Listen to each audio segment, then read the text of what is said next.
9, 8, 7, 6, 5, 4, 3, 2, 1.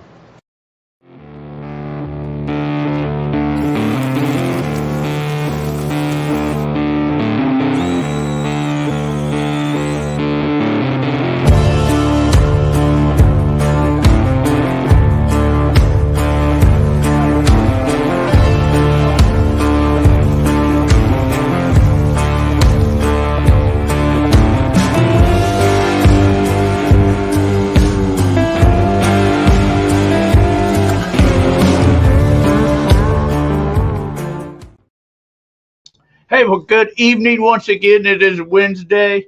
I can't even tell you what date it is. Oh, it's April 5th. That's right. It's my mother's birthday. Happy birthday to my mother. That's right, April 5th.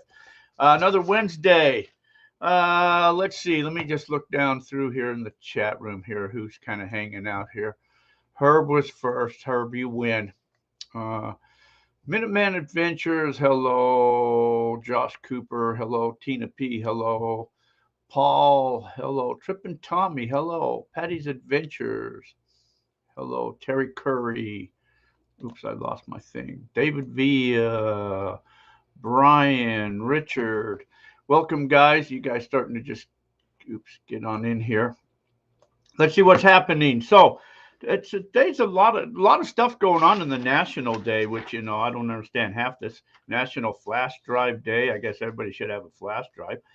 The good one is the National Deep Dish Pizza Day. National Read, man, all types of stuff. I don't even understand all of these things. Anyways, National Go for Broke Day. Oh, there's a good one. Let's see. On this day, Kurt Cobain, he dies of suicide. He was a rocker. You guys know him. Howard Hughes also died on this day 70 years ago in a plane crash. Huh. I mean, no, he died on a plane on the way to the hospital or something like that. Yeah.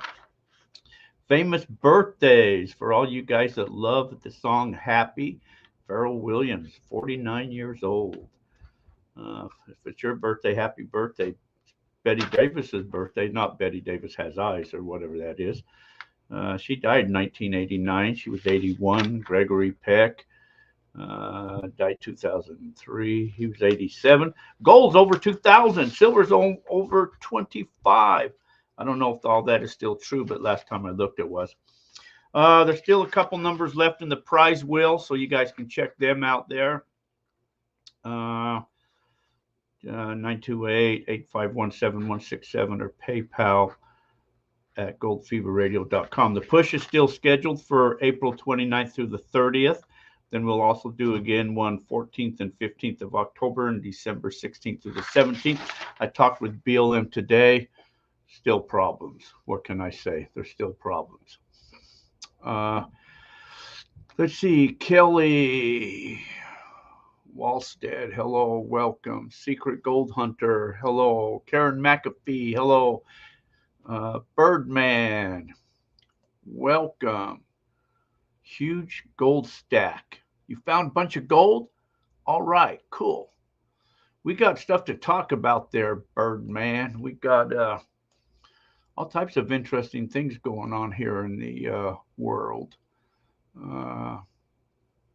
Let's see, Brian, what's happening? What's going on? Okay, that's all that I know. It's like in my world. I don't know what's happening in your world, but that's happening in my world. Yes. Okay. Hey, we got a guest tonight. Originally, I think it was going to be Wayne, but then Wayne had to work, and so then it was scheduled with Peter and Joe. Then one of them couldn't make it, so we got our famous, the one and only. That's right, Elley knows rocks. So you guys that got all your rock questions, you better be firing up those questions, and because this lady knows rocks. Let's bring her in right now. Let me bring her in. Hello and welcome. Hi, how are you? All right, how you doing? Long time no see. I know, I'm doing fabulous for the most part. There's so much going on, but I'm doing great. Thank you for having me.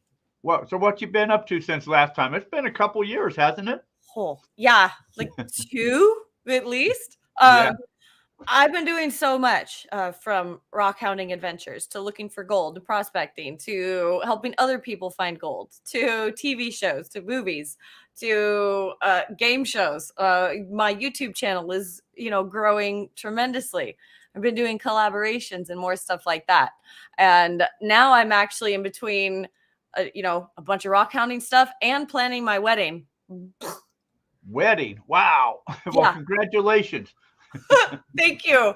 It's a pain, and those that have gone through it before understand. But oh my gosh, you'd think it'd be a lot easier. You put W in front of something, and all people see is dollar signs. So That's true, though. That's true. So you said TV shows. What? Anything you can share? So I have 2 NDAs right now. But there's definitely a lot of stuff that is going on for what can I hint about? One of them is about geology and flat earthers and proving people wrong. So that's fun. And sorry. We have a second guest. She likes to interrupt, so I apologize if she gets on the screen. I saw her from the back. She come creeping all the way up and around. I know, right? And she'll sit over there and do it on purpose because she knows that I'll give her attention if she jumps up in front of the computer. And then another one is a game show that's a very popular game show. I was on it. The episode should be airing, fairly soon, but I'm still not allowed to say what it was until it airs. So that sucks. Otherwise, I've been doing a ton of movies because I'm also an actress, and it's something I absolutely love to do. And they're usually on my Facebook. I like to share in between to tell people that if I'm not rock hounding or if I'm not posting a video, there's usually a reason. And the reason is usually because I'm on set somewhere and I'm exhausted and I'm working nights. Well, so, okay, I'm going right now to your Facebook. People can also look up my IMDb. Like if you go on IMDb or if you type in to Google, I did this the other day. It was kind of scary. And I typed in Elley Ringo or Elley Knows Rocks, and it brings up all this kind of stuff. And I was like, holy crap. Or I'll get like Google alerts. And I was in something for the last movie I was in called Alien Storm. And it was so much fun. It was so much drama, but it was a blast all at the same time. And I loved it. And so people were like, well, where are you? And honestly, for Etsy and stuff like that, when I'm trying to advertise things or sell things, people are like back ordered because they're like I ordered this like 5 days ago and there's no status. And I'm like, I'm so sorry. I meant to put that I'm on vacation, but I'm on set right now. I'm so sorry. And they usually forgive me. So that's good. But sometimes there's that occasion where I'm like, oops. So it happens. We want to know on this game show. Yes. Which you'll have to let us know. Does it have to do with turning numbers around? Sometimes. Does it have to do with spinning a wheel? No. Does it have to do with being There's a lot. Okay, so hints. There's a lot of different games, and they have 3 different curtains that you get to choose from, and there's big deal prizes. That's all I'm going to say. Y'all can figure it out from there because I don't want to get myself in trouble. It was so much fun. I made the biggest idiot out of myself ever, but I think that the host appreciated it after I got over my awkwardness because I was super nervous. I was more nervous than I am getting up in front of 1,000 people talking to them about rocks. Instead, I'm sitting there in some outfit and I'm like, what did you say? Because I think I didn't hear you. Well, that's what they like, though. They like them, the boisterous and the people that are out there in the world. That makes good for ratings and stuff. I certainly hope so because, boy, I felt like an idiot. Man, and that's one show I don't watch a lot. So that means I got to start watching that now just to Hey, and I have somebody recording the episodes for me because I don't get a lot of like that kind of TV. And they said, as soon as I'm on, they will let me know. I was also, after that, a guest. So I came back and was a guest on 2 other shows. So I'm just in the background waving my hands around and acting like an idiot. Cool. Well, that's on an odd channel. I don't remember which channel. Is it on the Game Network or is it on a different It's on channel? CBS. Oh, it's on CBS. Mm-hmm. Okay, okay. Well, then there we know. So then we got to go Google. Did you get zonked? I'm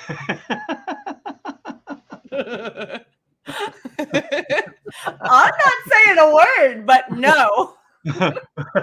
No. I think everybody's already figured it out. You gave the best hints in the world, man. You're welcome, but I didn't say anything. No, they you didn't didn't. say you can't give hints. Yeah, no, you didn't. So no, you did very well. Thank you. So that's what's going on. Let's see. West Coast Gold Prospecting. Hello, welcome. Don G, welcome. JP Lawns and more, welcome. I don't think I missed anybody. So rocks. What kind of rocks do you got there? Okay, so I have a lot actually that I've been collecting lately. And for the people that have been watching stuff on my YouTube, like I've got some gold. I have some of the Wolfenite and Vanadiumite that I found at the Red Cloud mine, and copper. And so I think I'm going to just start out with showing off some of my Vanadiumite and hoping that it comes through on camera. But they're bigger pieces. I don't know if they're in focus at all, which sucks if they're not. Yeah, that's cool. But you can see how sparkly they are. And so most of the stuff that I found, I am cleaning up slowly. You know, it sucks that web cameras are not as good as they should be, to be honest. I agree.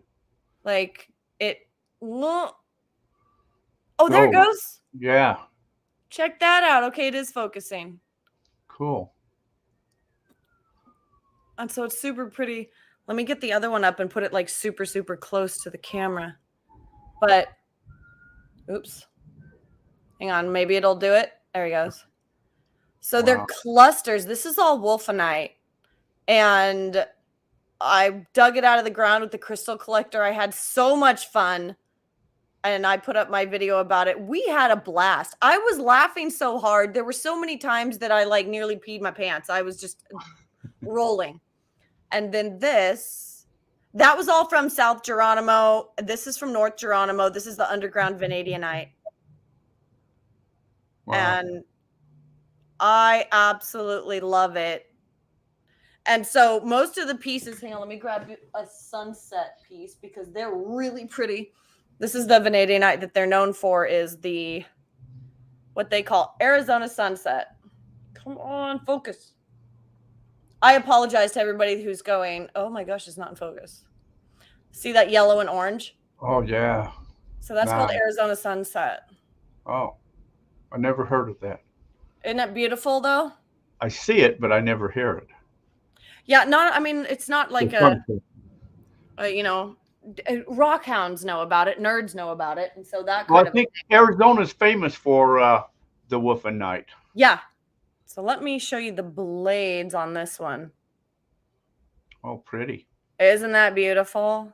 So what can you do with all those? Do you flake out those or just like leave them like that, or? So I'll leave them like that because it's kind of in a VUG, in a geode type sense, and the South Geronimo is known for its vuggy Wolfenite. And that's why people go there, because you get these beautiful crystals with a barite rim around them. So the darker stuff, this stuff right here is kind of a barite with just some ruddiness in it. And then the white stuff is all beautiful, like terminated little quartz crystals, if you saw it. If it does it again. And then, of course, you have the beautiful Wolfenite. And it's a lead molybdenite, and so it's primarily a lead ore. So when they originally were looking for this mine, people were looking for silver and they were looking for lead, because silver attracts itself to lead, and that's why you get these beautiful blues when that mixes together. Well, it's the molybdenite that is mixed with the lead that creates that beautiful orange color. And so you get these perfect crystals, and the bigger the vugs, the more fluid that is in flux, and the longer amount of time there is, the bigger the crystals you get. And so that's what you want, is a lot of time, a big void, and a lot of fluid pushed in so it has plenty of time to grow.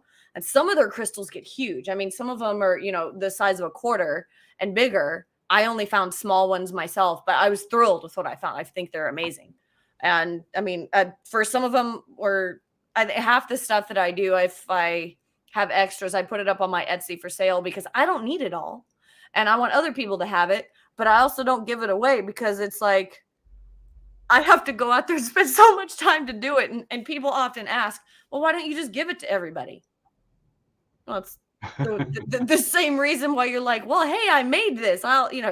It's not like you're giving a friendship bracelet to somebody. You went out and put a lot of time and effort into it. And so I like to sell it. It helps with subsidizing, with just having little to no income from just YouTube or whatever else that I do, unless I get a big consulting gig, which is far and few between sometimes, but it also has to do with my schedule. But I love the rocks. I have little gold nuggets that are absolutely cool. I'm getting them out of the baggie because I keep them inside of a little thing. We'll see how well these show up. Oh, pretty. Oh, come on, focus. There they are. Aren't those cool? They are. So all gold is cool. Those are found with my dry washer. And these are out from a mine that I consult for in Stanton, Arizona. And so we all know that has a fair amount. But Lake Havasu also has gold. And so in one of my videos recently, see that little guy? Oh, I know he's tiny. Come on. I need a black piece of paper to put behind this. They eventually come into focus. Eventually. Yeah, there it is. But see how kind of rough it is? Like, it wasn't very well rounded, Yeah. And so I think that I'm kind of close to the source with this little guy, but he's 0.2 grams, so it's not very big at all. But it was really, really exciting because Dan, my fiance, he's the one that found it, kind of. He's like, oh, I want to go dig over here. And me and Mike are like, yeah, okay, you go have fun. We're digging in the big hole. You go dig wherever you want to. So we ran his 2 buckets of stuff. My 5 or 6 buckets of something through the thing was like, oh, well, this kind of sucks. And we were using a sluice, like a recirculating sluice. And I had little teeny tiny flakes and stuff like that. And then he comes back. He's like, oh, let's run this. And he's screaming like a little girl, and I'm trying to wash out. So I was like, what is wrong with you? And him and Mike are pointing at the washing or the riffles. I was like, what is wrong? I go over, I'm like, oh, damn it. Oh, sorry. I can't believe that you guys just found this. It was awesome, but frustrating because that's basically his nugget. I can't take claim for it. I'd like to, but I can't. So is that up at the Havasu Gold Seekers? Havasu Gold Seekers? No, actually, this is down a wash just over the mountain from what they call Bison. Bison Wash. Yeah. Yeah. And so It's just over the there's Bison Wash, and then you just go over the hill from that. And it was down away from where everybody decides to shoot up against the hill. But, you can tell people have been in there. You can't really get too much equipment in it, but it's a lot of fun. That was on my mining claim. It's your mining claim? Yeah. This area wasn't claimed. Are you sure? I guarantee it. I have Onyx, and I have I also check with BLM because I don't like to claim jump. It's not fun. It's not cool. And there's absolutely no markers. Oh, well, yeah, out there is no markers because everybody shoots them. Well, if I was claim jumping, I'm sorry. But no, I do check with BLM in the area to see what is claimed and what isn't. And anywhere that I actually go to areas, it's basically a quick phone call to give them a GPS point, and then they figure that out for me. Yeah, no, I was just joking with you but I wanted to kind of see where, because I know I had some claims up there. Oh, I go up to Meadview a lot. Here's my last gold. Oh my gosh. I That love was how you have a piece of paper with the pictures. You don't actually have the nugget. I don't have them anymore.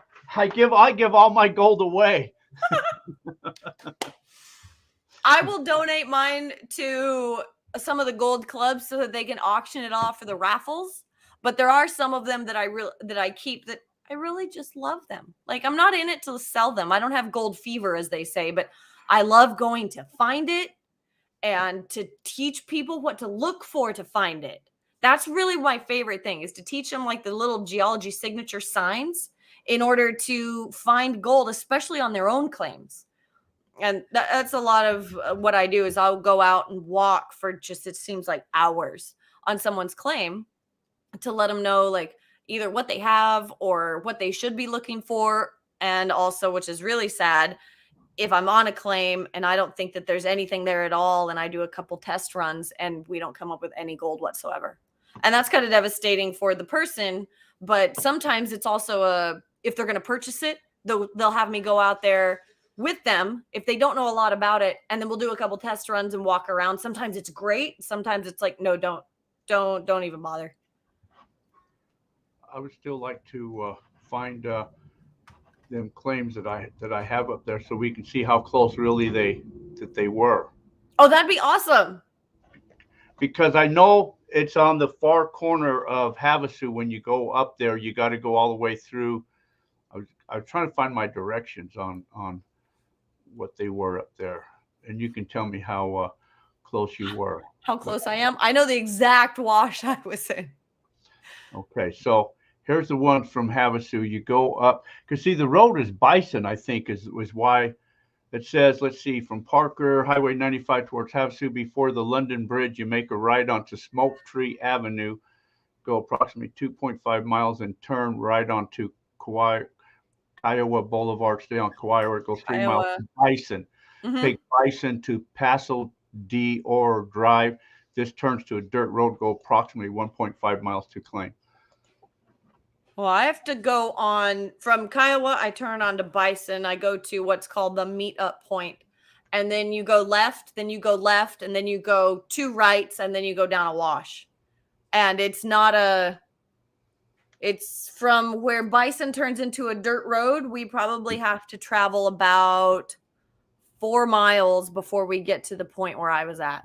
It's close out there. I was right next to, there was a guy out there that used to do rocks. Colored rocks, I should say. His claims were right next to mine. And years ago, it was probably, I don't know, several years ago, his dog got bit by a snake and died, and he ended up killing himself out there. But he had not a gravel pit, but he mined colored rocks, I guess. Wow. And anyway, that was right next to the claim I got out there. But well, that's really cool. I'd love to know what he was mining. Like, the one thing about Havasu is, like, there's not a lot of stuff like right here in Havasu as far as like geology goes for looking for crystals and stuff like that. There is a place where you can find like little tiny crystals, and I'll have to get, again, really, really close. And they're beautiful, oddly terminated crystals, and they're on a matrix of quartz as well as rhyolite, but they're not. There's been one place I've found them, and someone was like, oh yeah, I was horseback riding and saw all this glitter. I was like, that's amazing. And then they got off of their horse and realized that the glitter was actually quartz crystals. Wow. And so I went out there, had a blast, and I found some little pieces that I think they're just awesome. But that's it here. If you go out to Parker, however, oh my gosh, they have fields of like mottled jasper, like red with just beautiful swirls through it and little crystal vugs, and it's absolutely fascinating and amazing. And I actually went with the Lake Havasu Gem and Mineral Club here. Great group of people. It's a lot of fun. They were like super receptive. I went and talked at their club and stuff, and went to their their rock sale, like their mineral sale, kind of like a very, very miniature version of one of the tents at the Tucson Gem and Mineral Show. But it was a lot of fun, and going out there with them, getting big old pieces of jasper and seeing what it is, but that's been like the place in Havasu that I've actually found like really cool rock hounding stuff. Otherwise, you have to keep going more south or over into California to find stuff. So is that where you're located? Is up in the Havasu area? Yeah. Oh, I thought you were down in the Tucson area for some reason. No, like I used to be in Baghdad, Arizona, and that's when I worked for the mine. But so much happened. I think that's when we first chatted, was when I was still in Baghdad. But no, moved on from there and did a bunch of stuff, and then moved over to Lake Havasu. I love it here because I love the heat. I love the lake and all of the stuff. It's unfortunately like there's one or two abandoned mines over here, which is cool to look for things like copper minerals. Cooperite primarily is their pretty mineral that they have out there, but otherwise I have to go like pretty far away from where I'm at in order to find anything like really awesome. Well, then one of these days we'll have to go out as a group, and you'll have to go out with us up there in Havasu and go do some dry washing. Oh, you'll have to tell me when. Message me when you guys are out there. And I have the world's like smallest dry washer. People laugh at it when they see it, but it does a good job. We will do that, and we'll go to my claim up there, and then you can say, "Oh, I was just over the hill." I can show you guys where I was at. Yeah, we got gold up there, but yeah, I tell people don't go up there on a weekend because everybody in Havasu goes up and shoots. Mm-hmm. You can't metal detect. Havasu is one of them towns that on every corner there's a gun store. Literally, there's a freaking gun store everywhere in Havasu. Yep. Yeah, and ammunition to go with it. And so people will go out there and be shooting all kinds of stuff while you're out there just trying to do your thing. Either, usually I'm out there with my little dry washer trying to find stuff. And the last time we were there, actually, it was hilarious. I was with Mike and Dan. Mike Zapp, Desert Dry Washers. He makes the wooden dry washers, which are really cool. And then Dan's my fiance. I was videoing out there of us doing a bunch of stuff. And all of a sudden I hear this, and I hit the floor. I hit the deck and I was flat. They both look at me like I'm nuts. I said, "Did you hear that? Did you hear that?" I'm like freaking out because you can hear either shrapnel or bullets like whizzing over the top of the hill. And I was like, this was such a bad idea to come out here right now. Super scary. And you can hear the ricochet and then when people were shooting off tannerite, actually. And so the massive explosions and you see these big old clouds of smoke. You're like, this was so bad. But we all were fine. We all came back okay. It just scared the living crap out of me. Well, we'll have to go out there. We'll have to do a collab video thing out there. And yeah, I'd love to. Yeah, Gerard. Hello, Gerard. I didn't forget you. Oh, there's Nugget Brain, Wayne Peterson. I think Wayne's the one that ever in the very beginning told me, you got to call Elley. You got to have Elley on the show. Yeah, lead miner. Yeah, you can find, there's an awful lot. I don't know why I have these stupid earbuds in my ear. They don't work. All they do, they hurt my ears. Can you hear without them? Yeah, I can hear you fine because it's coming through the speaker. Okay. But I don't know if it's getting double echoed or anything, if people are getting an echo, from feedback. I only started to hear one once, but then it went away. So well, maybe they were working and I just didn't think they were. So I did want to make everybody laugh for this. And so I like to collect inappropriate rocks. I know. And so, and I've posted small videos about these and whatnot, but so I have one, and so you all will laugh. This was found out past Salton Sea, but in between the place where it's Ocotillo Wells and the Salton Sea, and we were side by siding, and we were starting to go up this hill, and you kick off all of these rocks, right? And they're all concretions and they're all really cool. And I told Dan, I said, stop. And he's like, why? And I said, I have to see this. So I get out Yeah, I know somebody who likes that. But that's what I found. And so Hey, I that's know it's hilarious. This isn't shaped. I didn't do anything to it. This is the way that I found it. And so I think it's pretty freaking funny. It is funny. I know somebody else that likes to collect Pecker Rocks. Do you? Yeah. I also try to collect rocks in the shapes of boobs too, because it's hilarious. And usually it's rose chalcedony and stuff, and they're both attached to each other, and but they're super tiny. So, not many people would want that small of boobs. Yeah. See, James Lane, hello. Lane 2.0 from Surprise, Arizona. What a Cool. surprise. Oh, see, Patty's Adventure says she loves Pecker Rocks. There you go. She wants to see your Pecker Rock again. She wants to see your Okay. Pecker. Man, that's a big one. Right? I Gee, mean, I know that it's ridiculous, and I couldn't believe it that it was shaped like this. What kind of rock is that? It's a concretion. And so concretion is basically it. I guess each area started to form around a nucleus. So usually it's some form of fossil or a bigger rock. And then this is primarily just different sandstone, but it was in a lacustrine area, which means a lot of lake flow and river flow. And so all of the little sandstones just started to form in a circular motion around one singular thing. And then it usually weathers out of a hill or something like that. So concretions can be really neat. If you break them open, sometimes you'll find a fossil inside. Sometimes you find micro grains of rocks. I've broken them open and found 5 or 6 shell fossils. I'm not going to break this one open. It's too cool. Well, I think what that is that's a Egyptian pecker, and he was naked one time and he got stung by a bee and it swelled up, and then he died. And it fell off.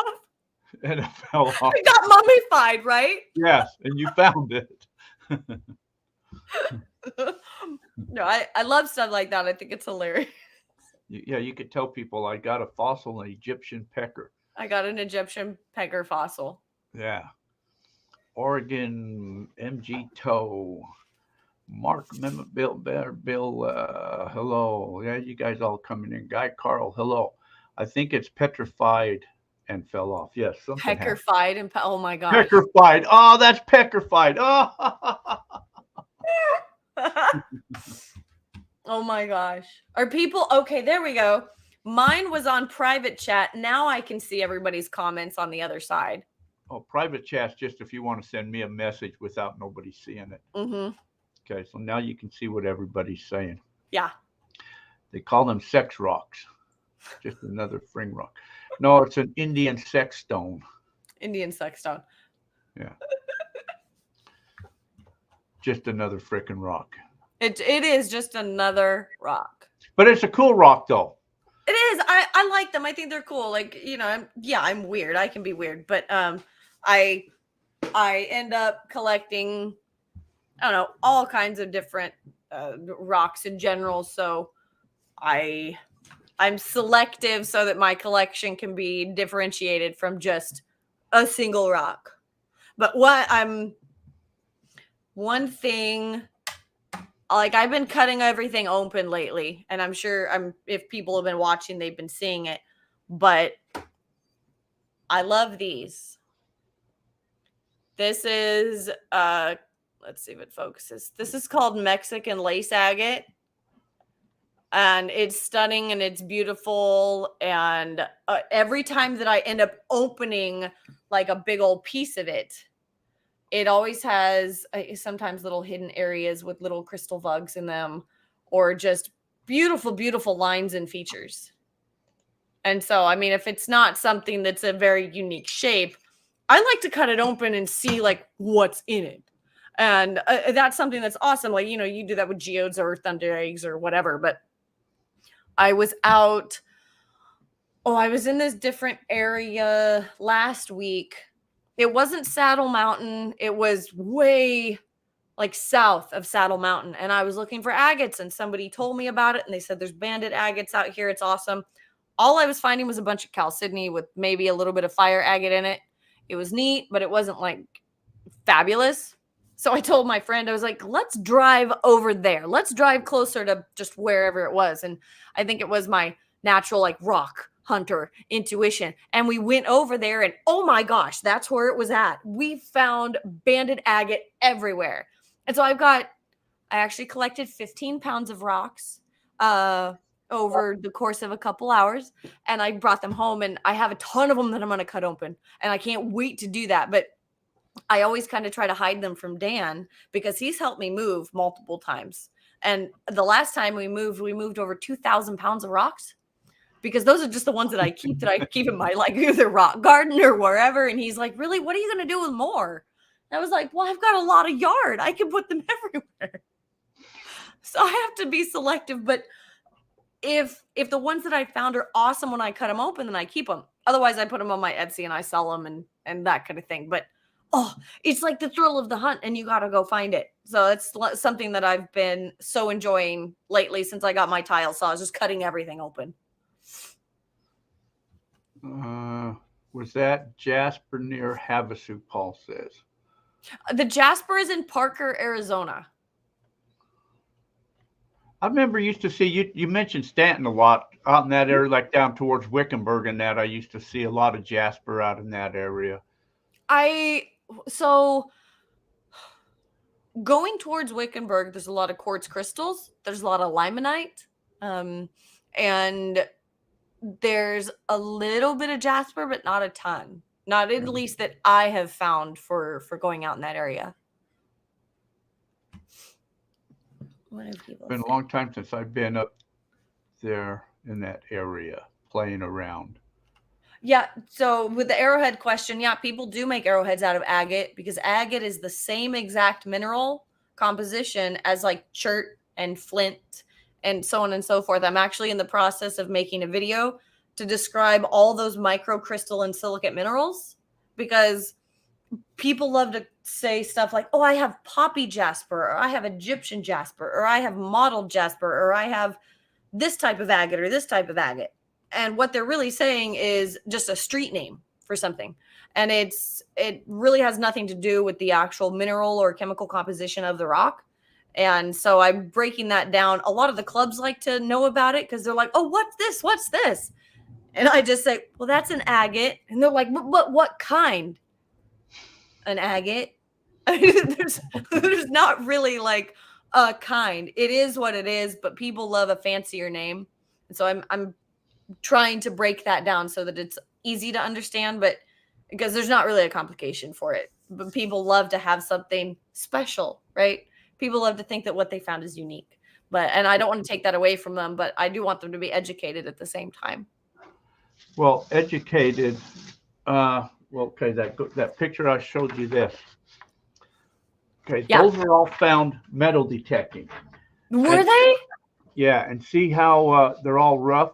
Very rough, yes. None of them has traveled. And so everyone I have found has all been either in the caliche or on the caliche or mixed into the caliche. Awesome. So, which is like, but they're scattered over. So even if you find one, it's not like it traveled and the source is right there. So nobody really knows how they all got there, why it's just one by itself. And then, several yards away, you might find another one. They're just scattered all over the place there. That's really cool. I mean, that's really awesome. I have yet to find any kind of an actual like gold nugget metal detecting. I find a lot of garbage. I have found buttons from the Civil War era, and I have bronze buttons from that. But I have yet to freaking find a nugget metal detecting. And I use it quite often, in fact, so much so that it frustrates the crap out of me because all I ever find is stupid stuff like a piece of wire or something that really sounds like gold, and then you open it up and it's not. So yeah, no. I had a little nugget someplace. I don't know what I did with that. Oh, I think I left it in the truck. I was cleaning out the quad the other day and I found a pill jar and it had a little piece of gold in there. I thought, holy crap. Really? It's everywhere. Okay, well, brag all you want. I put mine in little containers, otherwise I'd definitely lose it. But Mine's empty. See? I can. Oh, yeah. Nice. See, mine, I put mine all in. There's all them pieces of gold. And that picture is all in them bags to give away. Dude, I want some of your pay dirt. I'll pay you for your pay dirt just so that I can pan it out. I'd video it because I video everything, but that's awesome that you do that. And that's so cool. There's a lot of people that love to hoard what they do and not share and think that it's all theirs and whatnot. So that really makes me happy. Good for you. Well, you know, I tell people all the time, I don't keep any gold. So just so everybody knows, there's no gold here. I don't keep any gold. Don't come to my place to try to get gold. You remember what happened to the gold lady up there. So that's why I say I have no gold. I don't keep gold. I don't hoard gold. I have no gold. Stay away. Yeah. Hello. We've got Peebles. It's Indiana Gold Getter. Hi, how are you? From Ray Rusaw's buddy. Oh, tell Ray hi if you see him. I need to contact him. He's supposed to Dropbox me or give me a WeTransfer of a video, and he hasn't yet. But I love Ray. He's great. Yeah, Pat. so up there, yeah, Paul, so we're going to do the push. So where all these nuggets that come from, you know, you can... Unknown caller. I don't know who that is. You can barely hear them with the detector, you know. So they're down maybe, I don't know, 6 to 8 inches, but they're almost out of range of the detector. So we're going to do a push up there at the end of this month where we can just push down a few more inches to, you know, expose a lot more ground to bring in a lot more pieces of gold. So we should all get rich. But dealing with Kingman and BLM is not easy. No, Kingman's actually kind of a pain in the ass. And I can say that from going to several different of their town meetings for multiple things that I'll leave out. But the people that are there, and no offense to anybody who's like normal in Kingman, I've met a bunch of people there. I've gone and talked to their rock club.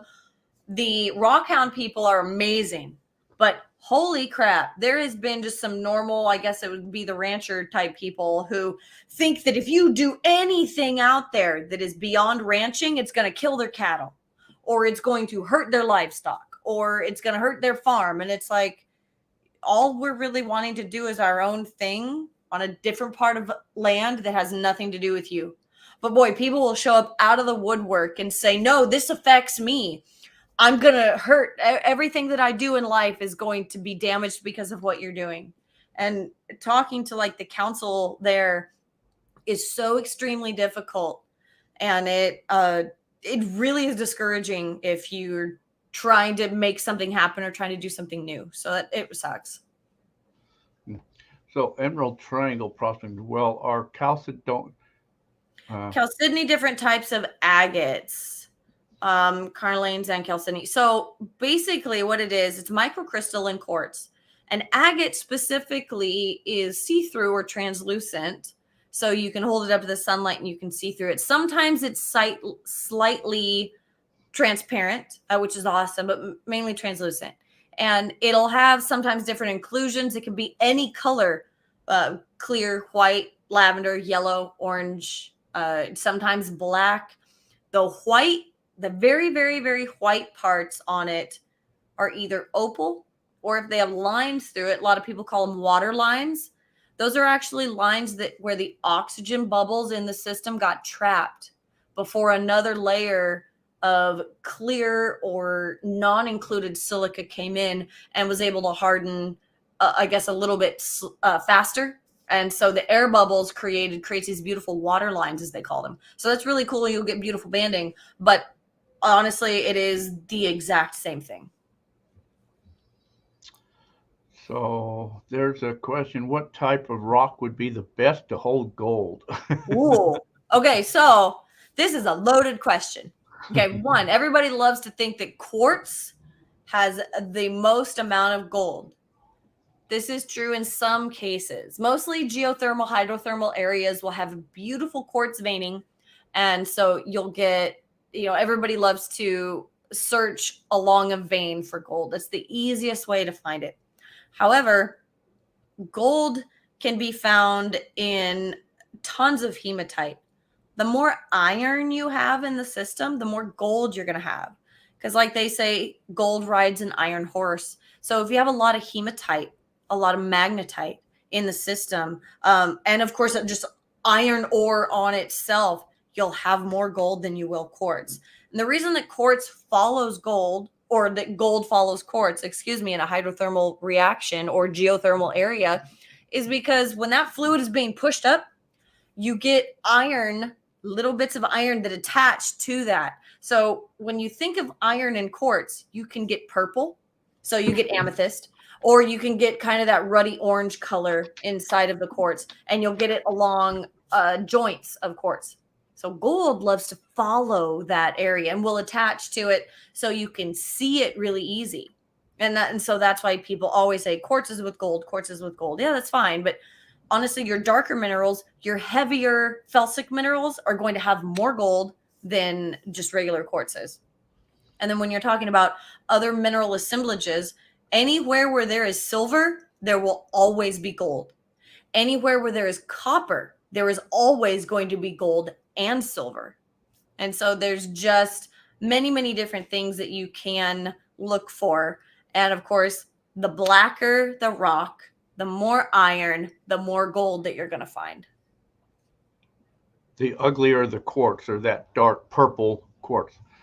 Yeah. I've always kind of said, I think, well, at least I know out in the Staten area there for a while down around the Weaver Creek, they were pulling out chunks of hematite that with gold attached to them. Yeah.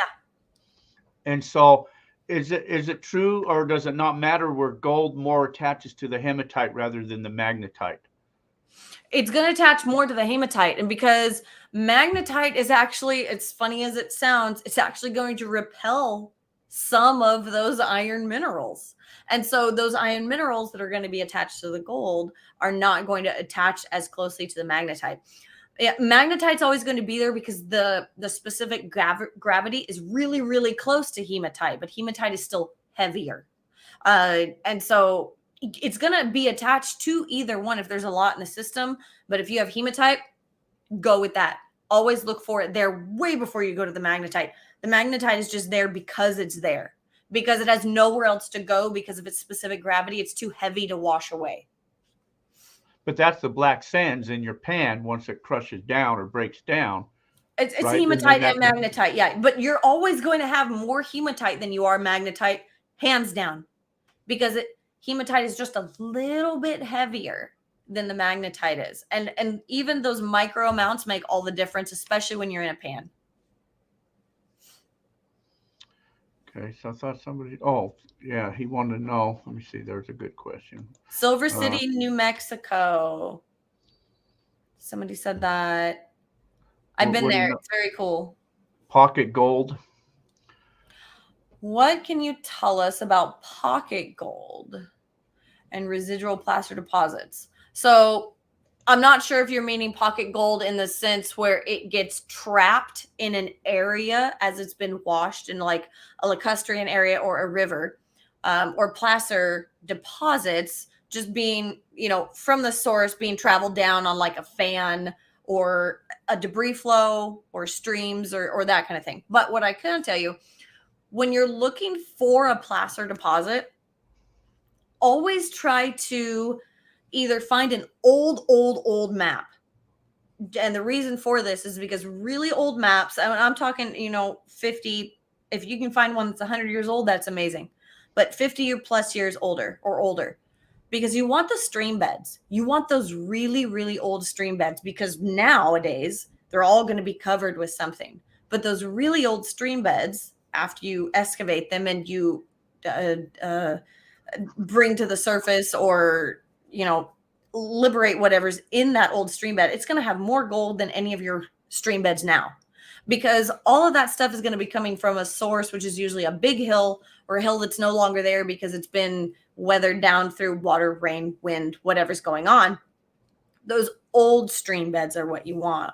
And sometimes they can be a little bit difficult to find, especially since maps that are older than 50 years old have a really hard time getting accurate township and range and, quarter sections when you actually go to look at them. But if you can look at the terrain, try to do the best you can and follow those old stream beds, I can't tell you how many people that I've helped where they didn't think that the gold was going to be there. We traveled it down to an area where we're like, well, we'll check it out. Literally, the compacted amount of rock that was there that was below hard pan. It was below the caliche layer. And it was absolutely hard as a rock, like so much so it broke teeth off the backhoe. But as soon as we actually got it into the grizzly, we got it through the sluice, we ran all the material, we had so much gold, it was unbelievable. And it was awesome. And it was all because of old stream beds and looking at that type of material. So that's where your key is. How come when you look at topo maps and where you see like gulches, how come gulches seem to have gold in them? Because they're cut multiple times. And they're going to be super deep usually, right? Real steep. And the original water that cut that would have been flowing down from the original part of the mountain, because gulches are going to have multiple layers that you're going to see. Either they're going to be refilled in with sediment coming off the hill. So you're going to get your hard pan, and then you're going to get another layer, and then you're going to get another hard pan, another layer. Well, when bigger water comes through that, after all that's happened over centuries, I'm talking a very, very long time, centuries upon centuries, all of that area is eventually going to wash out. So anything that's gathered up, say in 4 or 5 layers of, deposit, hard pan, and it flows out, if you can get a good pocket behind an area where that it hasn't been moved, either because of big boulders, part of the mountain is too big, right on the other side of that is going to be your best spot. And gulches are fabulous because, one, they're really hard to get to generally. And 2, there's so many layers of past deposits. If you can get to a sweet spot, you're going to find big stuff because it hasn't had enough time to get far enough away from the mountain to be rounded. So you'll get really good specimens of either, quartz or hematite or some other type of rock that has been in the gold because that's what it formed around. But I think the old timers like to work in the gulches because you see a lot of them like, Frenchy Gulch and Gold Gulch. And because it was easy. You didn't have to dig up out of the ground. You didn't have to dig up. You had to pick downwards. And so if you think about it, I'd rather pick from up above down any day than dig into the ground and then scoop it out like you were mucking. And it was a lot easier because those layers were already there. They could see them in the wall. You could see what you were going to get. And so even if you wanted to test the layers, those old timers were freaking smart. They would test each area as it went down to see which one they wanted to mine. And a lot of the placer seam mining, if you've heard of that, was because of that. They would take a certain layer of earth and they would excavate the top of it off to go and follow that line that they found. And maybe it was 2 or 3 layers down. Maybe it was the top layer. Who knows? Whatever they found, they would essentially seam mine that area in a placer claim. And they found beautiful nuggets. And it's awesome because it's historical. But there are those times where the gulch managed to I would say be very narrow at the top and then widen out because some river or something decided to come through and screw it up for everybody. However, the shorelines of that where everything is overgrown, you got your tules and your grass and your bigger rocks and whatnot, the places where people won't think to look because it's too far away from the water, and you dig down in that and there's been no flow, there's been nothing to move that gold, so you dig up those old rocks and that dry nasty stuff underneath of the grass, and a lot of people have found beautiful nuggets because of that, way down past where any metal detector could get to. I'm talking like 3 or 4 feet of like digging out big old holes. And some of those places are absolutely fabulous. I've only personally been able to help on one, but I've heard a lot of people talk about them, and then studying them has been fantastic. Cool. Hey, let me play a commercial, pay a bill. We'll take a little break. Can you hang there? You bet. Then we will be right back, folks. Hang on. ICMJ's Prospecting and Mining Journal is the only monthly gold prospecting magazine published in the United States and is the most comprehensive and respected magazine about gold prospecting on the market today. With readers in all 50 states, it features articles on detecting, high banking, dredging, small-scale operations, assaying, basic geology, how to read the land, regulations, and more. Our monthly Ask the Experts column is answered by true experts. It features answers to readers' questions on processing, detecting, geology, and any other questions you may have related to finding and recovering gold and other precious metals. The Mining Journal features the most extensive selection of equipment, mining properties, services, and more, and a classified section featuring over 20 times more new and used items than the nearest competitor. The Mining Journal has been in continuous publication since 1931. A full 12 issues is available for just $27.95, and discounts are available for 2- and 3-year subscriptions. And an online subscription gives you access to over 3,000 articles going back nearly 20 years. Our purpose is to teach you how to find more gold. ICMJ's Prospecting and Mining Journal is the tool you need to succeed. It's time to raise your gold prospecting knowledge to the next level with ICMJ's Prospecting and Mining Journal. Give us a call at 831-479-1500 or visit www.icmj.com. That's www.icmj.com.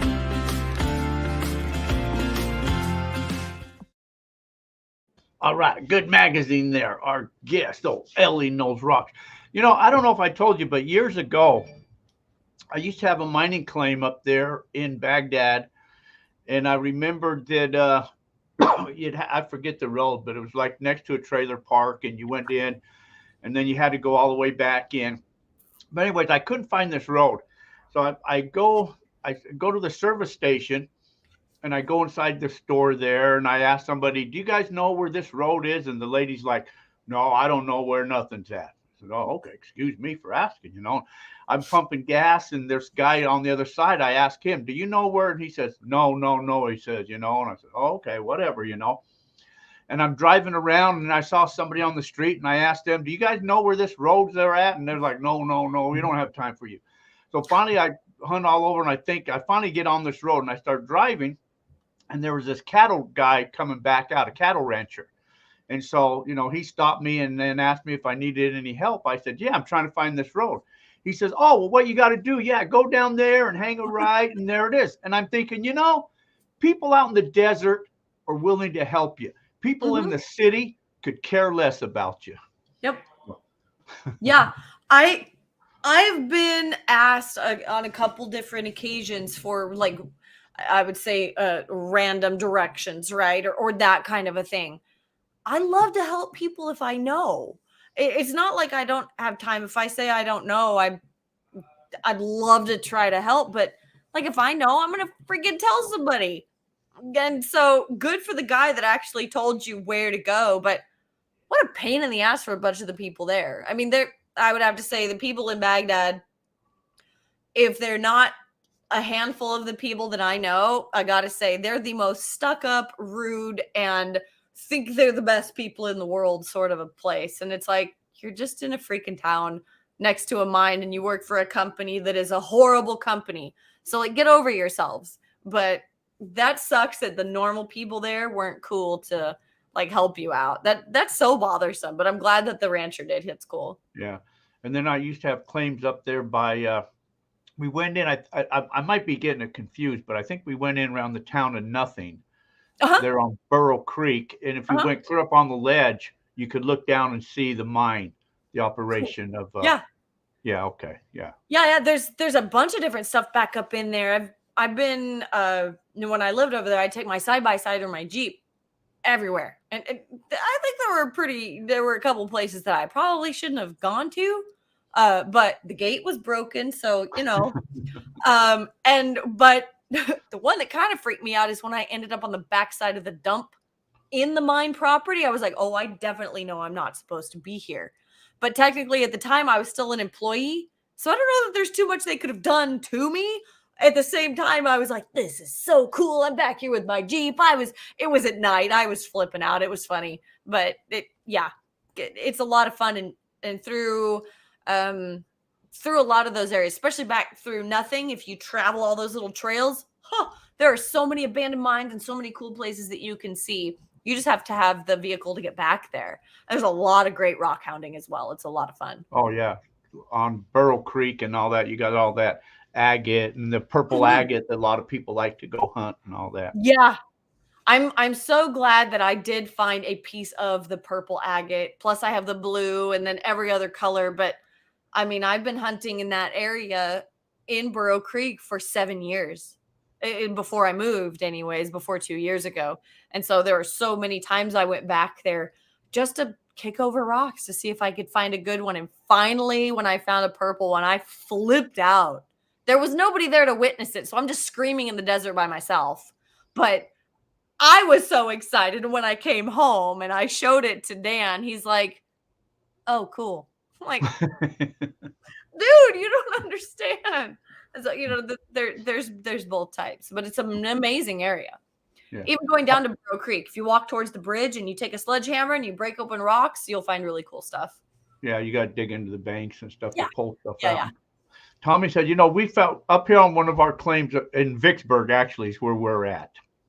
Oh, cool. You know where Vicksburg's at, right? Yeah. So one of the claims we have is right next to the Desert Queen mine that's up there on the hill.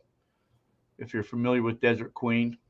It sounds really super familiar. Hang on, I'll look it up. It's a big mine that's right in the old town of Winchester that's right there. But up above Vicksburg. But we found, I should say, Tommy was actually the first one that came off the hill.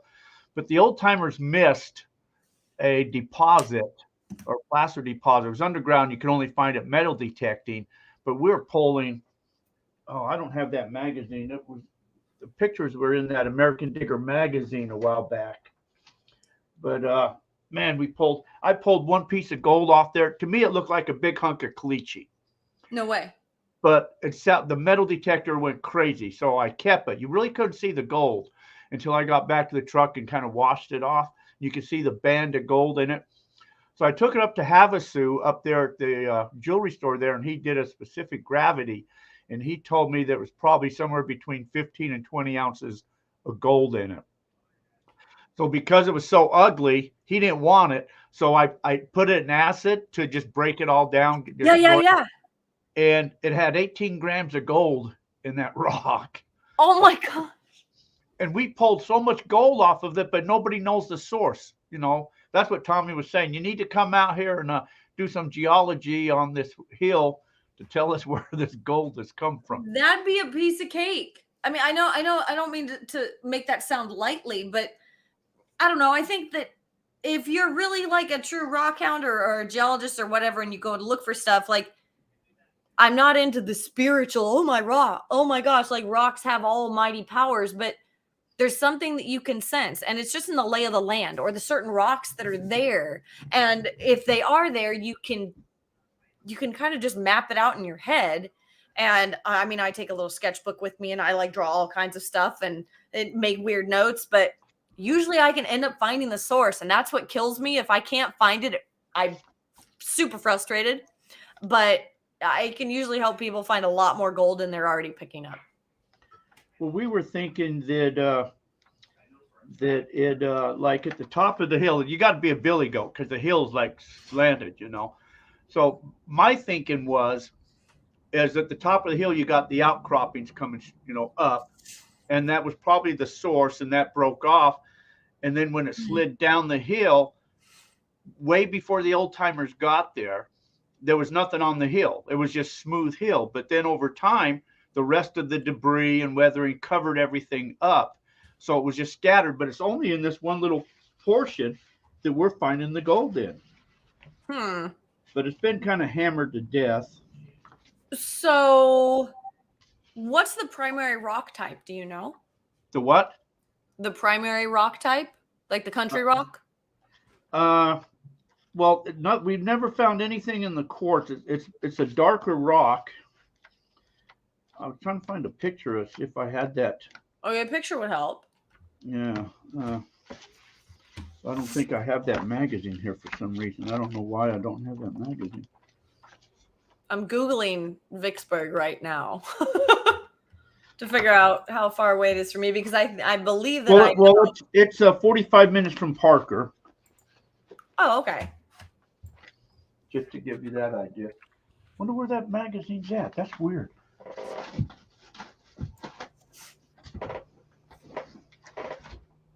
Maybe I left it next door. Huh. Vicksburg. Oh, okay. Wow, why does it want me to go there? That's weird. All right, I know right where that's at.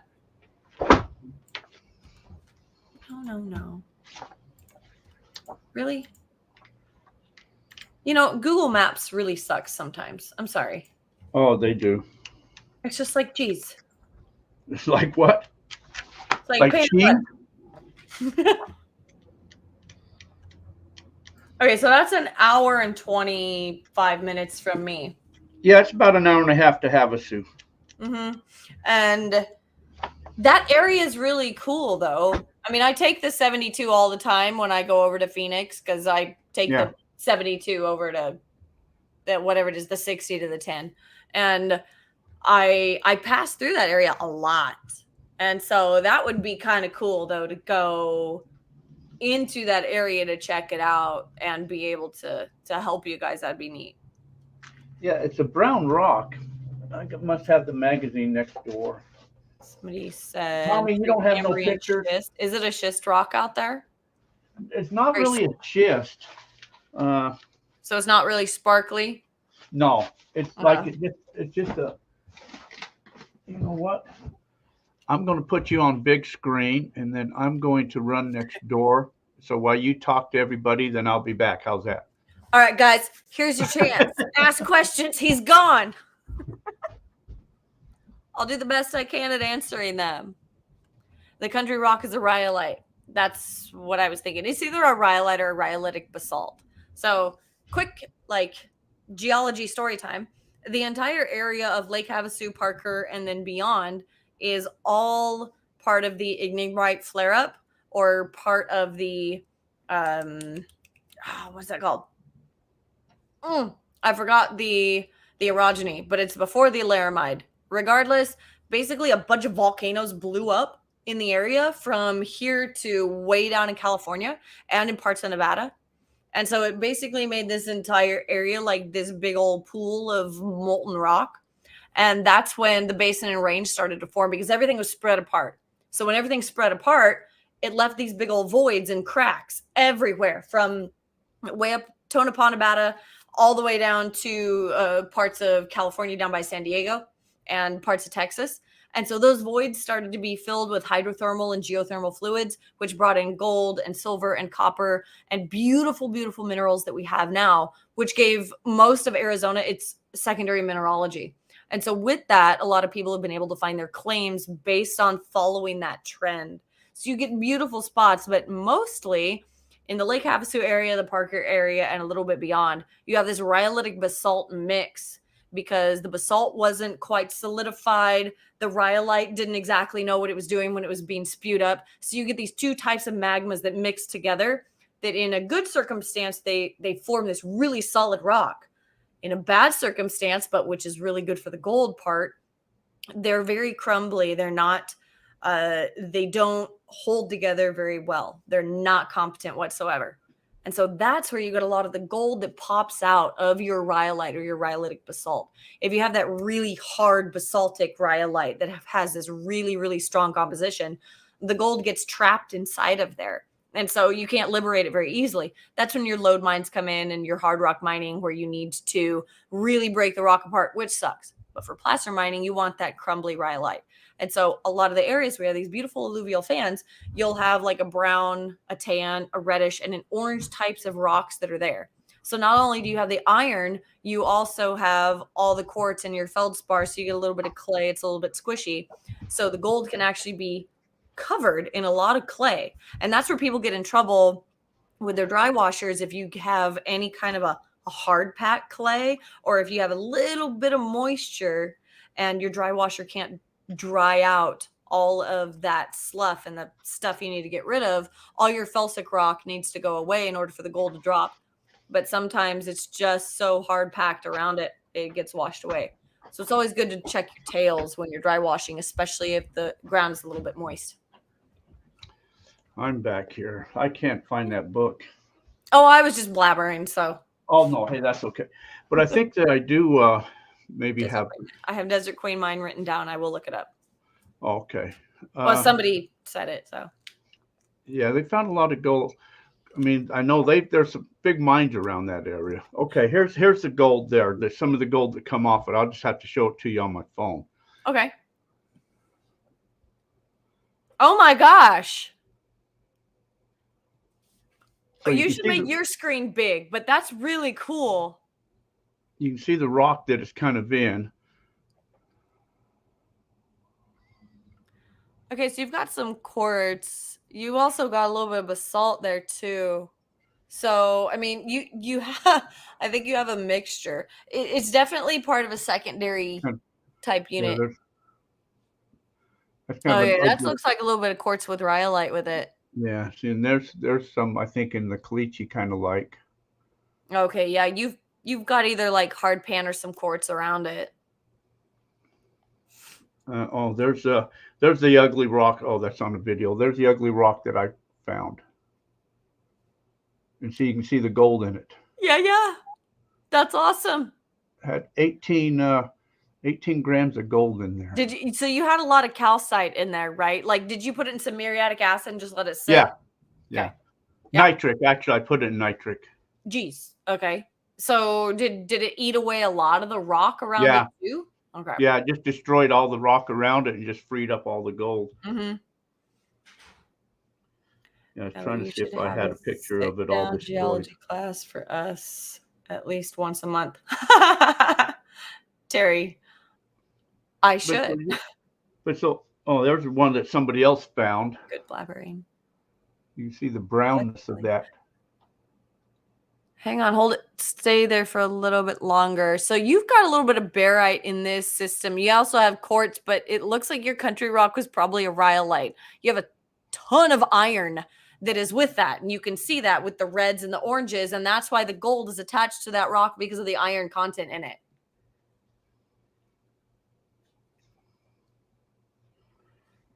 So that's what we you can come up there and hunt with us. And more gold than Ray found in Greenland. Yes, I helped Ray find that gold in Greenland. There's some more.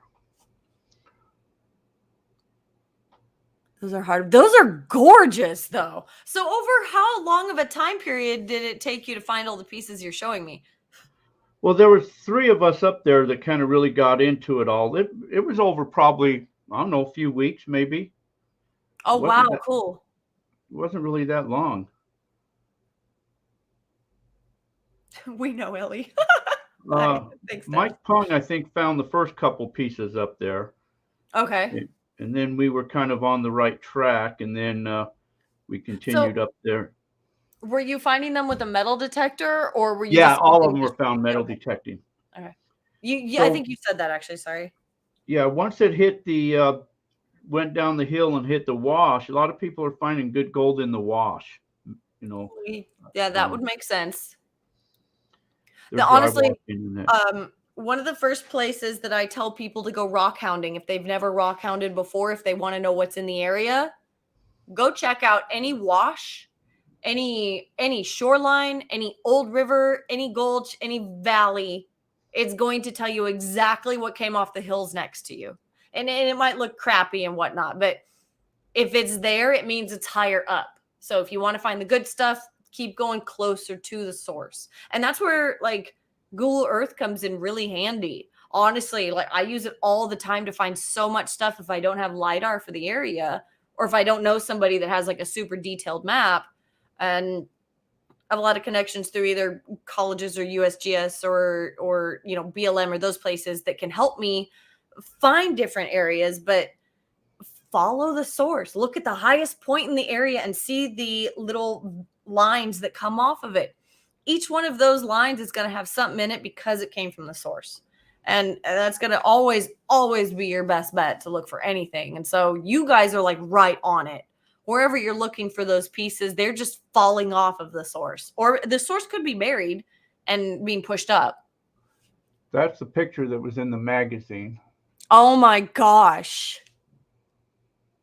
That is the one that's the 1, 2, 3, the third one, or I guess the second one over the second line down. Oh, that's like a big old like flat piece. That's beautiful. Wow. Yeah, so but now whether there's any more, we're thinking we cleaned the mountain off. But whether it's deeper, you know, that we don't know. That I honestly, for what I know, I'd have to see. Like you can't just say, "Oh yeah, that'd be great." You have to actually go out there and like get your hands dirty. That's why I tell a lot of people always get out in the field. But I doubt that you guys have cleaned it out. Oh, there's the ugly piece I found. To That's me, so it cool. looked like caliche. Oh yeah, no, it does. It looks like total hard pan just there. And then it's just got a whole band, like I say, the golden. I was trying to find it where I broke it down though, and got all that. Oh, there's some of it that's broken down. And that's after you dissolved it in acid? Yeah. That's awesome. So I'd love to go find some more of that gold up, because man, it was so cool just finding it right and left. And oh, there's a whole bunch of it after I've cleaned it up from the acid. Oh, that's beautiful. That is awesome. That's so cool. But yeah, I like finding gold, you know. You don't say. I have to show you up in Meadview if I can find what I found up there. So hit a nugget patch up in Meadview. And Okay. this was a lot of people have found so much gold up there. Here's one guy's picture that he found up there. Oh, wow. All metal They detecting. went through a lot of trouble to like organize those little things. Yeah. And there's some that I found. Good job. But here's my best. This was over like probably 3 weeks. Oh, wow. You were out every day for 3 weeks, or was it like yeah, pretty well, yeah. Wow. So Trucking Nomad said Vicksburg area is rhyolite and Meadview is an altered shale schist and caliche. Caliche is going to be there because of different lacustrine areas or different areas of an influx for water flow. So, and that's where your caliche is going to come from, because it doesn't just appear. Caliche is not a rock type. It is a mineral form that happens because water is sifting down through different layers and then stops at one layer after the water all just kind of either dissolves, goes away, something happens to the water source, but then the water can influx and come back up. It just depends. But it's taking all of that calcite from all the rocks around it and then putting it on one layer. And it's usually at the very, very, very bottom of whatever system is going on, and then the water goes away. See, that's what I was thinking. Like this area, the Vicksburg area, is similar to like Meadview area, where like stay out in the Stanton area, that was a river. You can see because it's got the big boulders and all of that in there. Where this area, it was like more like a bowl, and the water stayed in, so it was like a big reservoir. And then somehow that gold got brought in, sunk to the bottom, solidified in that caliche layer. Then the water drained out, and the gold just stayed there, and that's why it's everywhere. Yes, that's exactly. It's like a big old fishbowl, and anytime like a lot of rain came in, the fishbowl got swirled up, and then it settled back down. So you've got like those two big giant layers out there in that area. But yeah, you're exactly right. Or Lake Mead is just to the north, so it could have been all part of Lake Mead once upon a time. And as the water receded, that's where it is right now, is down in the Lake Mead area. Well, yeah, if you look like the geologic history of Arizona of about how much water came in after all the volcanoes exploded, it's insane. Half of Arizona was covered with nothing but water. And it was nuts. And it stayed that way for eons. And then eventually it slowly dissipated into the small little areas that we have. How come there's no gold? Let's just say, so being in Arizona, the gold is down around this area, but then when you get up around the Flagstaff and all that, there's no gold. Oh, it's because of the way that everything was split apart. So if you've heard of the Texas zone or the Texas Rift, if you take a line from like mid-Texas and stretch it all the way through Arizona, part of Nevada, and part of California, you got a little bit of squiggles in there. Along that zone is nothing but gold. To the south of it is beautiful minerals for Arizona, great mineralization. But then to the north, nothing happened. And it's because of the way that everything split, the mountains that got pushed up because of our continental plates and the orogenies that happened throughout Arizona. The southern part is fantastic. The northern part, you got a bunch of fossils. It's cool, but it's not gold. I mean, it's just the way that the geology happened, 100, 200 million years ago. I wished I knew geology. I bore people most of the time, so I love talking about it just because I try to keep it low key. No, when I was a kid growing up, my grandfather, my dad, everybody worked at the Kennecott mines. And they're like, there you go. And they're like, Jack, come and work. It's like $18 an hour. And that was clear back then. I said, you know what? I want nothing to do with that. I'm white collar. I want nothing to do with that. Do you know how much I'd kick myself now to the knowledge that I lost in those younger years? Yeah. But so I just tell people, well, you need quartz, you need granite, you need your greenstone, and you can find gold. That's all that I know. Throw in iron. Always throw in you need iron. You need a source of iron.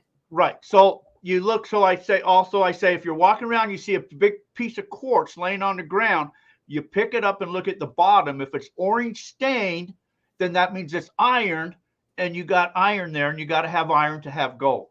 Mm-hmm. The more orange that rock is, the better. That's right. And then a lot of people, they will put down arsenopyrite.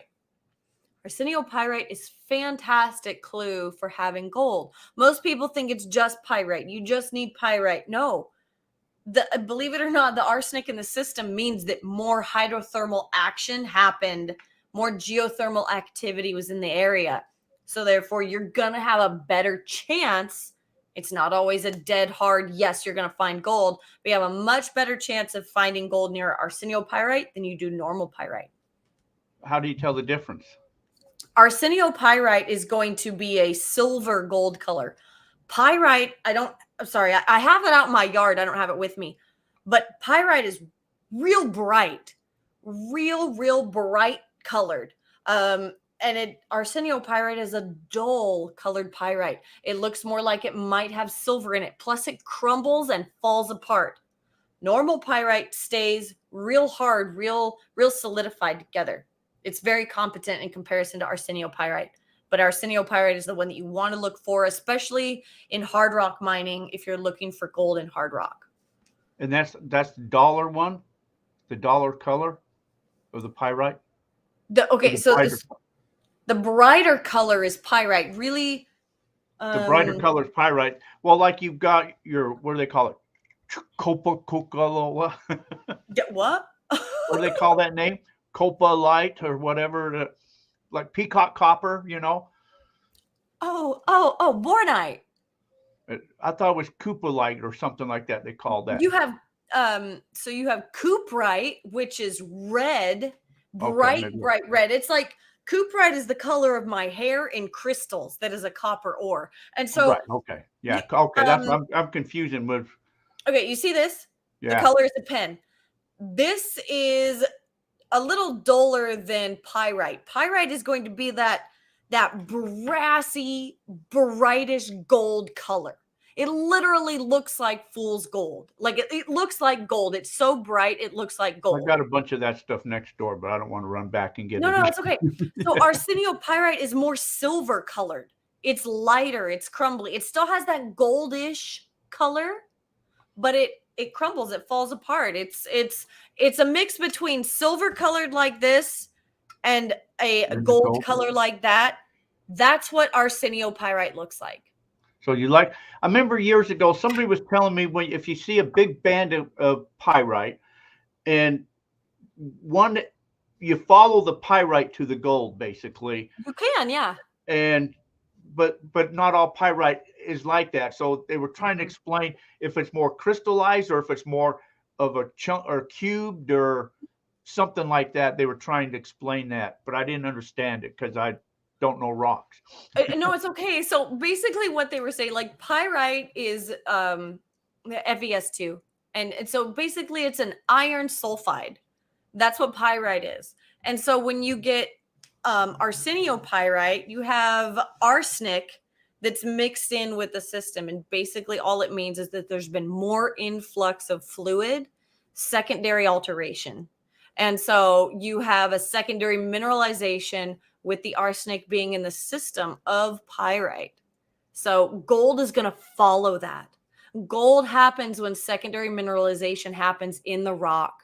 And so pyrite might be first, pyrite might be second, but usually arsenopyrite is most likely secondary alteration. You're going to have a better chance of gold being in that system. So if you pick up a piece of quartz rock and you look down in there and you say, oh, I think that's fool's gold. A lot of people might think that's actually fool's gold, or is that actually mica? It could be both. Okay. Depending on if you're near like a quartz pod, a batholith with a giant pegmatite, then you're going to probably most likely have either mica or biotite. They're both muscovite. One's darker, one's lighter. And neither one of those things are going to lead you to gold. They're pretty. But muscovite and biotite, if you look at the mineral assemblages of how minerals get pushed up from the ground, mica and biotite are going to be some of the last ones that are going to be hardening in that system, but they're always going to be influxed with quartz. Generally, they're not just there by themselves. They're always following a different system. But so mica is not good for gold? No, mica is usually not associated with any form of mineral assemblages that has to do with gold, silver, or copper. It's in the area because of the fluid influx, especially if you get a lot of geothermal, hydrothermal alteration, but it's literally like an alteration mineral. So after the gold's been deposited, then another influx of fluid, that's when your biotite and your mica comes up. It's pretty. If you have biotite and mica and quartz, you're most likely to find a beryl or like a microcline or something like that. Why do some people say, I've heard the thing, like if let's say you're in Montana, for instance, or wherever, but if you find a lot of, the gemstones, not rubies, garnets, you generally, I've heard if you find garnets, you can find gold. Sometimes it depends on the system. Like sometimes in a sluice box, you'll find a lot of garnets and then there's gold in there. It just because it's a part of the volcanic rock process, depending on if they're vapor phase garnet or if they're a hard rock garnet. If they're a hard rock garnet, then yeah, you're going to find garnet with gold just because it's going to be in there. It's just a gang mineral, basically. If you're finding vapor phase garnets, you're not going to find gold there. You're going to find more muscovite. You're going to find pyroclastic flows and some rhyolite. Rhyolite will be found with gold. However, if it's vapor phase, you're going to know what it is. You're going to see these bubble-like features on the rock, and they're not going to be just popping out on their own. You're not going to see them in a sluice box if they're vapor phase.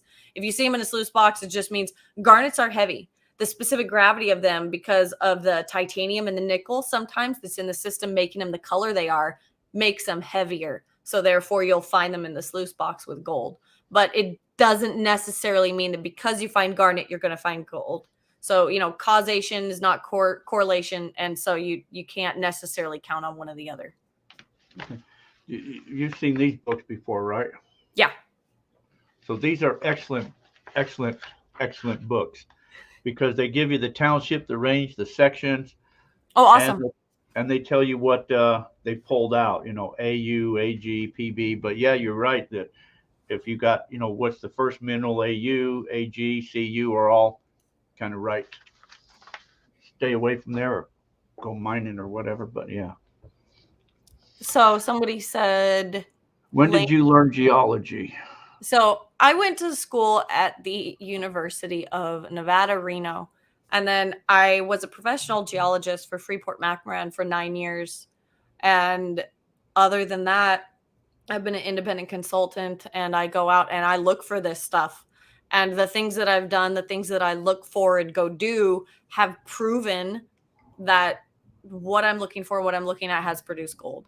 And I have a lot of repeat customers, people that I go out and check out their claims. I don't say where, I don't say who they are, just because that's their area. I'm not going to have anybody go jump on their area, but they want me coming back to go again, look at something else. And so it's a lot of trial and error. It's a lot of studying. Some of the terms that I use, which can bore people or make me sound smart, just means that I read a bunch of books that have to do with those terms. And then I went out and I applied that in the field. And so I really consider myself, a field geologist, of going out and testing the theories and things that are I've learned to produce what I have. And it's a lot of fun. It's a pain in the butt. Sometimes I think that I say things that sound smarter than I really am, but it's just I guess it's a passion that I have. And so I enjoy sharing it, because if I just hide it or keep it to myself, who's going to learn? Who's going to know about it? So I love teaching people. And so I think that's part of my passion that drives me to learn something new if it's about things that people want to learn. And so, yes, I agree with Terry. It would be very cool to have some form of geology class sort of thing. I think, what is Patty said something. You don't bore anyone, Elley. You know what you're talking about and explain it so well. Thank you so much. I appreciate that. I think it would be nice. You could almost do like a YouTube channel just explaining geology in layman's terms. I mean, I picked up books and say, I'm going to learn about geology. Metamorphic Kikokambuka. I can't even say these words. How can I, if I can't even pronounce the word, I can't say it, I ain't going to learn nothing. I agree with you. And a lot of it is, a lot of those words like metamorphism, to know what that is, it takes a book, an entire book, to know what a metamorphic rock is, how it forms, what it does, and all the things that go with it. And so that's difficult for people to go, oh, what is this? Do I know what this is? And then they throw in all these other terms that also take an entire another book to know. So yeah, it is a pain. And so that's why I like teaching people. And I like to, not to insult anybody, but I like to dumb it down from the version of using huge words that take a book to explain. If I can explain it in simple words that people get it and they understand it, that is freaking phenomenal, because then it's going to help you go out and find your gold or your minerals that you're looking for. It's awesome. And it's a lot of fun for me to know that people are receptive to the things that I'm saying, and I just don't sound like some big geek. Okay. So then what do, like when I've been out and I say this in a lot of videos, when you're out exploring and looking around and I pick up the trumpet plants. Okay. So quick and dirty.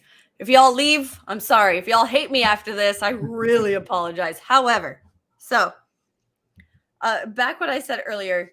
So causation isn't necessarily correlation, or correlation isn't, have to do with causation. Both of them have nothing to do with each other, especially in this term. So if you see a trumpet plant, they're beautiful, they're awesome. And people have said the bigger the bulb in the middle of the trumpet plant before you get to the flowers, the more gold you have.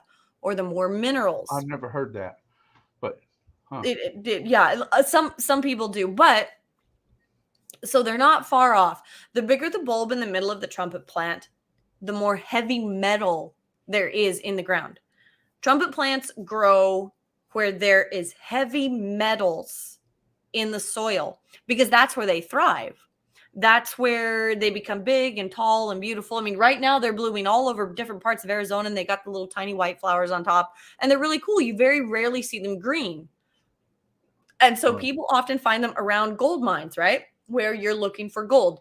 Not far off because it has heavy metals in the ground. However, lead, nickel, zinc, cadmium, platinum, uranium, palladium, rhodium, rhodidium, gold, silver, copper, molybdenite, and a couple others, including arsenic and oh gosh, I'm forgetting the name of it. But all of those metals are heavy metals, and they can produce trumpet plant growth as well.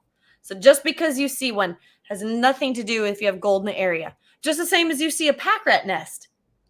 That has nothing to do with gold being on your claim. You may have 50 pack rat nests. It probably means that there's not a lot of coyotes or things that are going to kill the pack rats. So yeah, they like shiny objects. I've found all kinds of crap inside of a pack rat nest. Never have I found a piece of gold. And if you have, I would love to see or hear about it. I've heard people say that the pack rats pull the gold in, but I've always said wherever you find the trumpet plants, all that mean is they grow in mineralized soil.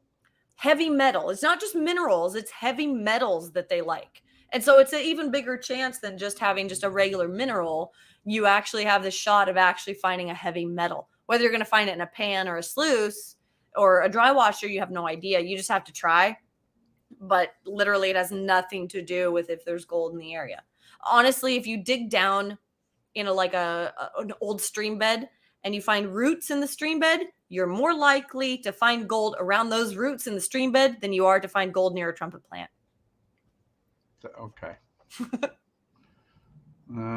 So don't hate me, people.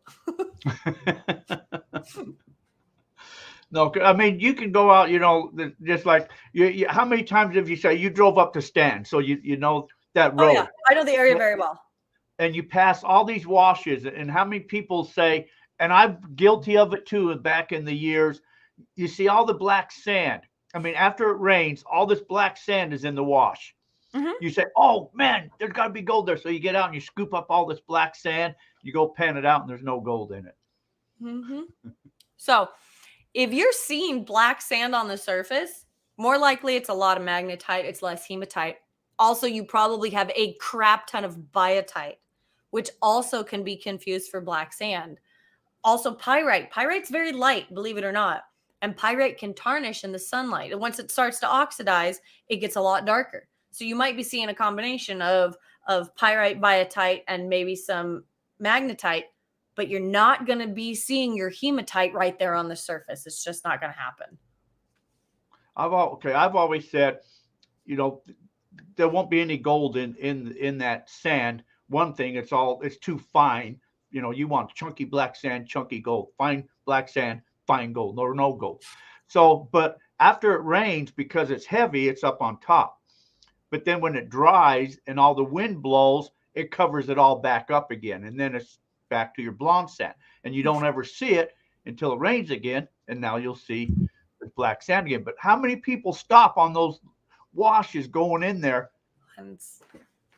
Everybody's like, this is I've made it. I've found the mother lode of black sand. You're like, really? So how much gold did you find? Oh, I didn't find any. Yeah. Yeah, I used to play a lot way up in there down, south of Stanton before everybody started claiming. There was pretty well open ground up there until that tongue nugget was found. Once that tongue nugget was found, it put that place on the map. And everybody started going up there and claiming everything up. Oh, yeah. But there's nothing that isn't claimed up there at all. Everything is. You step out of your car and you're on somebody's claim. So just don't be looking at anything if you step out of your car or know whose claim you're on. Yeah, it used to be fun up in there to play around, up in that area. It would be cool. I've only been invited out there to look at people's claims, and that's fun for me. It's awesome, but at least I have an invite. Like, I don't want to get shot. Good guy. If you guys see a redhead out in the desert and you think I'm on your claim, just come up and talk to me. Believe me, I mean you no harm. I swear. Yeah. Also, we'll have to go out and do some dry washing and go play in the desert since you're in that area. And I pass through there. I don't know how many times when I got to go to Meadview. I go right through Havasu all the time. So. Oh, see, well, I could meet you down the road. It's an hour and a half away. Right by Bison. Yeah. On my claim, we know we're legal. And then I can't get in trouble. Yeah. So, and you said you got a side-by? I have a side-by-side. Well, I also have my Jeep. My Jeep goes everywhere. Okay.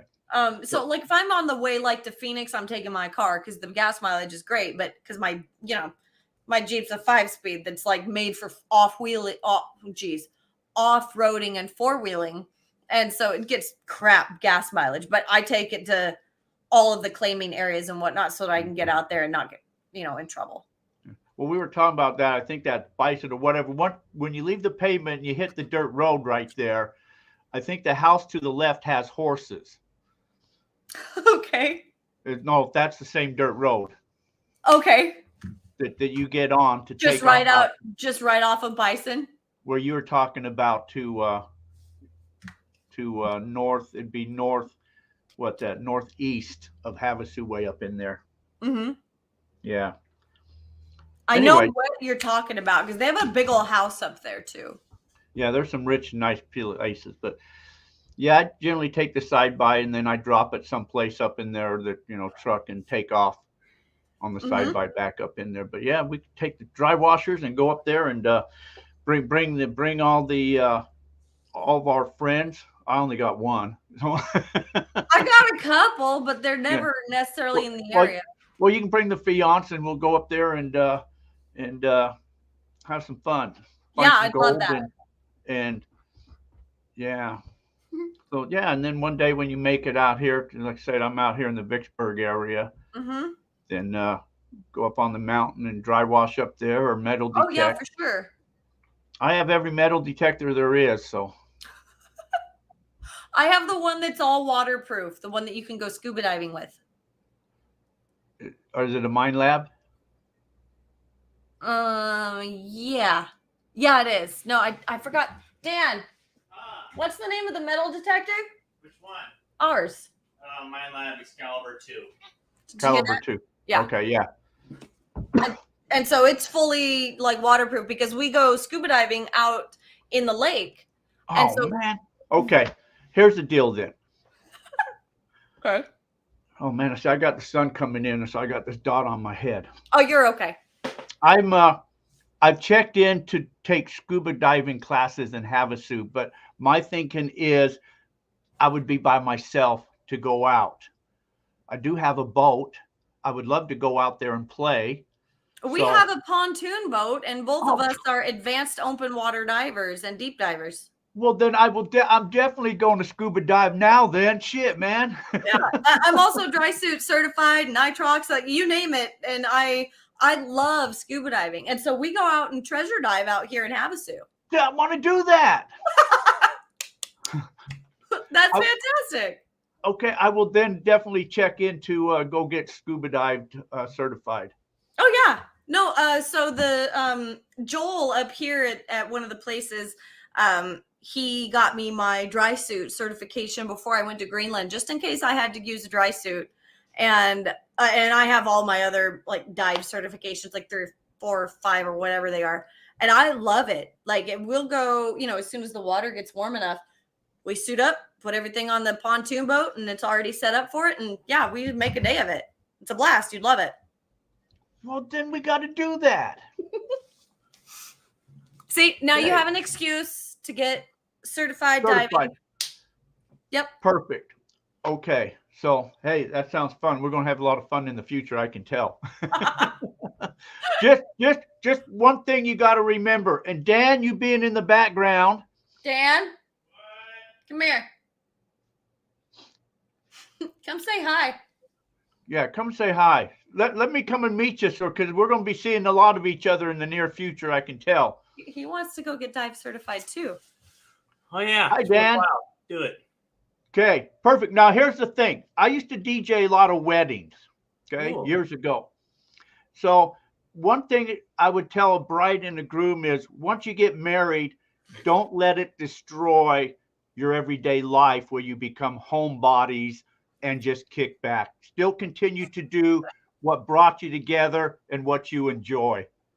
I drag his butt out a lot to go look for rocks. Like we've been together for 6 years and some change. almost Almost 6 6 years. years. We got like a month before we've been together for 6 years. We're homebodies, but we go out and do As stuff. if. But just once you get married, just don't let that stop you from getting out and doing the fun stuff. Oh I like it. Yeah. We do lots Okay. of fun stuff. A lot of it. It's too Cool. bad you still don't DJ, dude. I still got all the equipment. But Finding music DJs is a has changed quite a bit since then because we're talking early 90s. So we're just going to do classic rock mostly. Oh, is that what you're into? We Well, were. then classic rock's easy. Oh. Country Yeah, and classic Dr. rock doesn't change. No, it doesn't. You know, when you get into hardcore rock and all that, it's Not for a you wedding. can't keep up. No. Yeah, definitely not for a wedding. No. Oh yeah, but And all of our friends are retired. None of our friends are our age. All of our friends are. Well, I have a handful. Well, okay. But most of them are Our retired. friends are 55 and up. Older. well then, hey, perfect. I fit right in then.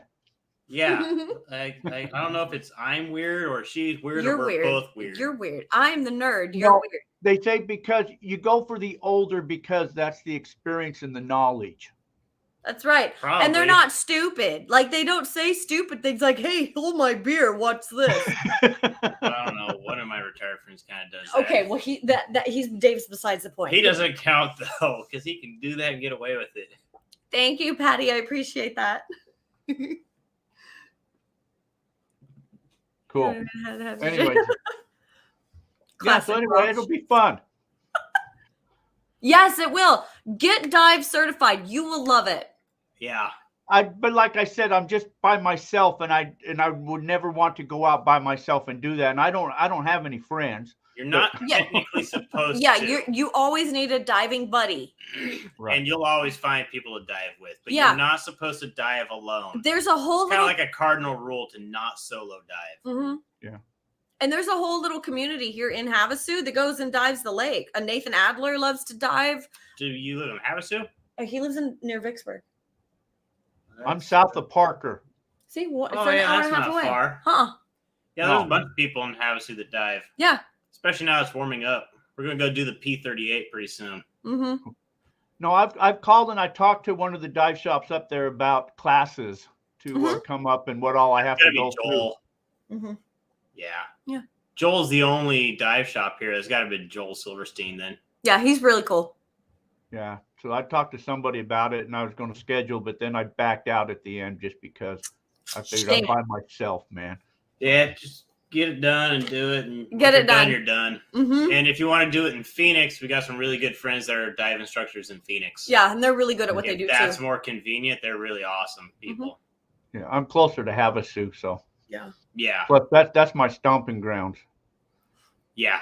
We love it here. This is our retirement home. Yeah. It is. Well, maybe not the house, Well, but maybe the not location the house, but the is. location for sure. We I love wouldn't mind it Havasu. being the house. I don't care if it's the house, but Yeah, the only thing I never like about Havasu, it's built around washes, so you're going all over the place to get anywhere. Yeah. it's definitely got that, but Thank you, Tina. So what part of Havasu do you live by? The South Side. Down by Bashes? kind of, yeah. We're pretty close to Bashes. Cool. Yeah. Let's see. It's a bummer. Like they opened up the Havasu Marina, right? That's supposed to be a state park, and The Riviera. Riviera. Oh yeah, the Havasu Riviera or whatever.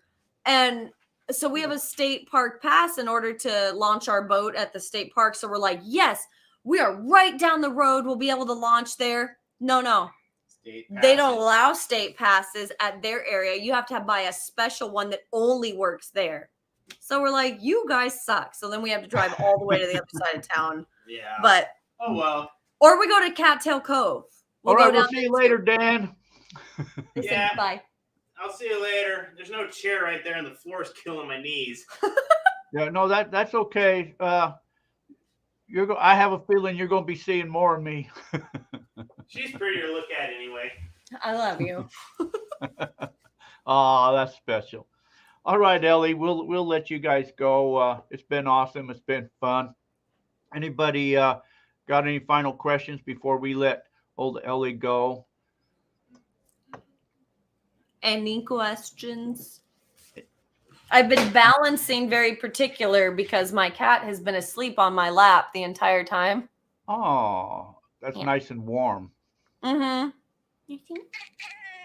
Yeah. Meow meow. You say hi? Meow meow. I love you. Meow meow. Hey, so cats' eyes when in the dark and they shine lights on them, they're red. Yeah. And I have heard that like deer's eyes are green, or Yeah. elk, and they're green. Lions are red. Coyotes are red. A predator has red eyes. Mm-hmm. So does that mean your cat? And I've also heard if you die, your cat would eat you before your dog will eat you. She might, but if I was dead and she was hungry, go for it. Hey, all right. Let me anyways, Elley, hey, we appreciate you taking some time talking with us and sharing some of your knowledge with us. It's always a learning stuff whenever you're around, and a lot of us don't know a lot, and so we appreciate you sharing your wisdom and your knowledge with us. You are also welcome. Hopefully I didn't say anything obnoxious, too terrible. So, but if anybody wants to reach out and ask me questions, please do so. And, what's your YouTube channel? Elley Knows Rocks. Okay, perfect. and your Facebook is same Elley thing. Knows Rocks. Elley Knows Rocks. Every platform on social media is Elley Knows Rocks. All one word. All one word. Yeah, Okay. ELLEY Knows Rocks. So and if everybody's not subscribed to Elley's channel, go to Elley's channel and subscribe to Elley's channel. Okay. Hey, Elley, we appreciate it.